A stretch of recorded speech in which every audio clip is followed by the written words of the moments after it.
Hello বন্ধুরা, নতুন ব্লগে আপনাদের স্বাগত। ঠিক আছে, আমরা আজকে এসেছি ফিস্টি করতে একটা জায়গাকে। আমরা সবাই আছে। তো আমাদের বাড়ি থেকে এটা একটু দূরত্ব, খুব বেশি দূরত্ব নয়। হ্যাঁ, তো আপনাদের এই পিকনিকে কে কিরকম করছে বা কি করছে একটু আপনাদেরকে দেখানোর চেষ্টা করবো। তো সৌগা, একটা বন্ধুরা, আমরা যে নদীর তীরে আছি, কংসাবতী নদী, আমাদেরই নদী। তোমরা দেখতে পাচ্ছ, আমাদের বাড়ি থেকে কিছুটা দূরত্বের মধ্যে এটা রয়েছে। তো নদীর ভিউটা একবার দেখিয়ে দাও।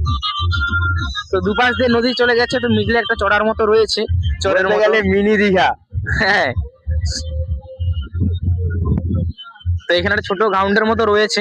আর এই জায়গাটাতে ঠিক আমাদের পিকনিকটা হচ্ছে। তো এখন আমাদের ছোট একটা বক্স বাজছে, বেশি তো কিছু আয়োজন করতে পারেনি, তবু আপনাদেরকে দেখানোর চেষ্টা করবো। আজকে সারাদিনের ভিডিও দেখার জন্য আমাদের চ্যানেলের সঙ্গে যুক্ত থাকুন। আমরা সারাদিন সবকিছুটা তুলে ধরবো আপনাদের সামনে, ঠিক আছে? হ্যাঁ, তো আমাদের সঙ্গে থাকবে।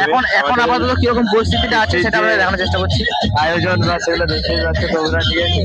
দাদা ভাই লুকিয়ে যাচ্ছে। আমাদের সব দাদারা আছে, এই যে আমাদের আমাদের থেকে সুমন সবাই দা, বড়। এখন এই যে আমাদের ধানের শ্রদ্ধা এই যে এবং পাপড় সুমন দা, আর সস নিয়ে এলো, মাংস নিয়ে এলো। এরা দুজন এসেছে, ঠিক আছে? হ্যাঁ, দেখতে পাচ্ছেন আপনারা। এরা মাংস নিয়ে এলো এক্ষুনি, আমাদের চিকেন। তো এত বড় সসটা নিয়ে আসার কারণ হচ্ছে চিকেন পকোড়া হবে, তার জন্য সসটা এসেছে এখানে। হ্যাঁ,